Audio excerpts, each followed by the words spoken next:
Vous aviez gagné d'autres courses tous les deux ensemble ou pas? C'est-à-dire où toi, tu arrives premier et elle arrive première dans sa catégorie. Bah, c'était la première fois qu'on faisait l'ultra très vieux Marcantour. Non, mais Après, oui, non, on en a fait d'autres, mais peut-être pas en ultra, non. Oui, Mute. Le Mute? Mais non, moi, j'ai pas gagné le Mute. T'as gagné le Mute? No, the 85K. Ah oui, mais bon, And Maxi Race. la Maxi Race, Ah oui, la Maxi Race, c'est vrai ça. vous aviez gagné la Maxi Race tous les deux. Oui. Oui, Non, c'était l'année dernière. Non, 2018. ouais, 2018. Et alors, je me souviens, évidemment, moi, j'ai vu ça de très, très, très, très loin. Je n'étais pas du tout concerné. Mais il y a eu des intempéries qui ont fait des dégâts dans votre région. C'était quand ça? Et ça en est où aujourd'hui? Attends, on va appeler Sébastien Follin de la météo. Non, mais Non, mais c'était grave. Enfin, je veux dire, c'était des dégâts importants quand même. ouais, ouais, ouais. Alors nous, on va dire qu'on est, il y a un peu trois vallées au nord de Nice. Quand tu pars d'est en ouest, il y a la vallée de la Roya, Bévéra-Roya, la vallée de la Vésubie et la vallée de la Tinée. Et du coup, nous, on est un peu localisé dans la zone qui a été la moins touchée, on va dire, au niveau des biens matériels immobiliers. Il y a des routes de la moyenne Tinée, donc tout ce qui est infrastructure, route, moyenne Tinée, basse Tinée, qui ont vraiment été dégradées. Hmm. Et après, par contre, la vallée qui a pris vraiment des dégâts énormes et qui vient juste à peine d'être désenclavée. Il y avait encore des endroits qui n'étaient pas du tout accessibles. Donc, c'est la vallée de la Roya. Et après, il y a la vallée de la Vésubie qui a également été dévastée. Il y a des endroits, c'est pas reconnaissable. Ah ouais? Ouais, ouais, il faut refaire la carte. Il y a des endroits, il y a des lignes de niveau, des vallons qui sont complètement bouchés. Tu as des endroits où il y a des vallons de 30 mètres de dénivelé, il y a 40 même, 50. Ça a tout mis à Ah niveau. ouais, d'accord. Et donc, voilà, les gens qui étaient un petit peu localisés pas trop loin des lits des cours d'eau, mais pas que. Il y a eu pas mal de glissements de terrain. Enfin, tout a été déstabilisé. Ouais, je pense que c'est un événement d'une occurrence, on va dire, je sais pas, peut-être quelque chose qui arriverait tous les 1000 ans, quoi. Ah ouais, à ce Tellement c'est point-là. puissant. D'accord. Ouais, ouais, je pense que c'est vraiment très puissant. Bah après, il y a certaines personnes qui disent oui, mais les constructions, ils ont construit dans le lit, dans machin. Ben, dans toutes les vallées, tu construis le long d'une rivière. Donc, Ouais. forcément, il y a un moment où voilà, ben, c'est normal. Donc Ouais. essayer de tomber sur ces vallées-là, comme ça pourrait tomber sur d'autres dans les années futures, quoi. Mais donc, personnellement, vous n'avez pas été touché ou si, parce que vous avez eu des amis ou de la famille qui ont eu. Moi, j'étais à Isola 2000 à ce moment-là, et Cathy, elle était aux États-Unis. D'accord. Moi, le seul truc que j'ai eu, c'est que en fait, d'un coup, on n'a plus du tout eu de réseau, plus rien, plus Internet. Ah oui, je me souviens de ça. Et voilà, il pleuvait énormément et je me suis dit, putain, c'est vrai que j'ai jamais vu autant d'eau à cette altitude-là. Et avant qu'il n'y ait plus de réseau, j'avais dit à mes proches en bas, faites attention parce que ça va arriver, ça va être super, ça va en un rien de temps déborder. Et je pensais plus que ça allait causer des dégâts vraiment dans le bas, près de Nice, Mandelieu, comme ça fait des fois. En fait, ça s'est acharné sur les bassins versants de la Vésubie et de la Roya. Et du coup, nous, bah, c'est juste on n'avait pas de réseau. Et la route d'Isola 2000 a été endommagée. Du coup, on était coupé. C'est coincé un Et peu. on n'avait pas de réseau. Du coup, on ne savait pas trop ce qui se passait. Et puis, on a rebranché comment ça s'appelle, la télévision, là. Voilà, on a rebranché ça. Hmm. Et du coup, il y avait des images de la Vésubie. On dit, oula, d'accord.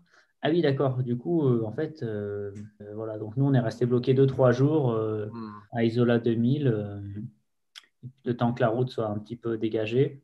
Hmm. Mais ça, c'est des phénomènes, enfin, c'est des choses que vous avez étudiées, ça, l'un et l'autre. C'est-à-dire que moi, tu vois, tu me racontes tout ça, j'ai une réaction émotionnelle par rapport à ça. Voilà, mais Mm. uniquement émotionnelle parce que je ne comprends pas. Vous, toi et Cathy, c'est des choses que vous avez étudiées, ça. Enfin, Cathy, elle continue de l'étudier, mais c'est-à-dire que vous, votre appréciation de cette situation, elle est beaucoup plus. C'est sûr qu'après, bon, c'est dur de commenter en live. De toute façon, quand il y a des dégâts matériels et humains, comme tu le soulignes, après, quand tu es dans une vallée, alors soit tu habites le long d'une rivière, soit tu habites dans un pan de montagne qui est susceptible d'être déstabilisé par un glissement de terrain, soit tu habites pas loin d'une falaise. Nous, on habite au-dessus d'une falaise. On Ah sait oui, très bien que quand on a acheté là, on s'est dit, bon, bah, voilà, c'est les risques de la montagne, les chutes de blocs, un glissement de terrain, des super flash floods comme ça. Après, ouais, c'est. Enfin, voilà, moi, j'en ai pas fait mon métier, mais pour avoir un petit peu étudié, et même Cathy pour l'étudier un peu, c'est vrai que voilà, ces phénomènes naturels, on a beau essayer de mettre la science derrière, on est quand même assez lâché, quoi. Hmm. C'est du super dur à prévoir, super dur à monitorer. Des fois, on essaye de comprendre, mais au final, on voit qu'on comprend rien. Donc, Ah ouais. bah, c'est compliqué de te dire demain à 12 heures, il va y avoir une chute de bloc parce qu'il a plu. Enfin, Ah, bien non, sûr. c'est pas. Nous, il y a des chutes de blocs dans la vallée de la Tinée. Il y en a encore eu là, il y a 2 jours, des blocs, mais énormes. C'est des blocs, c'est presque du 30 mètres cubes, quoi, quasiment 30 mètres cubes. Ah ouais. Et ils sont tombés. Voilà, bon, il y avait personne, mais et ça arrive toutes les 2, 3 semaines. Parce que c'est une vallée qui est vraiment en V, comme ça, qui a un taux d'érosion qui est quand même assez élevé par rapport à la moyenne française.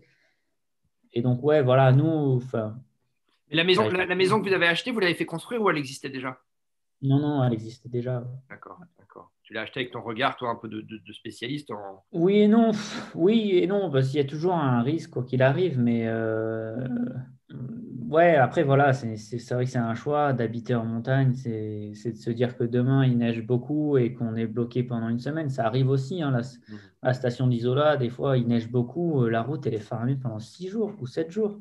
Parce Isola, c'est que la station là. Tu parles beaucoup d'Isola, c'est la station la plus proche de chez vous ou c'est parce que vous avez un lien particulier avec Isola? ouais, non, bah c'est la station de là où on s'entraîne la plupart du temps et c'est aussi C'est une station qui est partenaire avec vous? oui, aussi. D'accord. Et puis, ça fait. Moi, quand j'ai commencé le VTT, je m'entraînais à Isola 2000 et ça fait à peu près quasiment 15 ans que je fais du sport là-haut. D'accord. C'est une station qui est, on va dire, la plus alpine du département, Dans enfin, la région, du ouais. sud-est, quoi. Hmm. Et forcément, des fois, les gens des Alpes du Nord, quand ils regardent un petit peu le Mercantour, ils disent oh, bah, il n'y a pas beaucoup de neige, il n'y a pas beaucoup de risques, il n'y a pas beaucoup. Mais Hmm. en fait, ouais, on a une topographie qui est vraiment chahutée et mouvementée. Et du coup, il y a pas mal de phénomènes naturels qui sont amplifiés par ça. Bon, c'est vrai que nous, c'est intéressant à chaque fois. Enfin, Bah oui. avec le Hmm. passé qu'on a, on se dit, ouais, c'est vraiment la folie, cette vallée. Hmm. À côté, il y a le glissement, ça s'appelle le glissement de terrain de la Clapière, qui a été pendant longtemps le plus grand glissement d'Europe. Il est juste en bas de chez nous.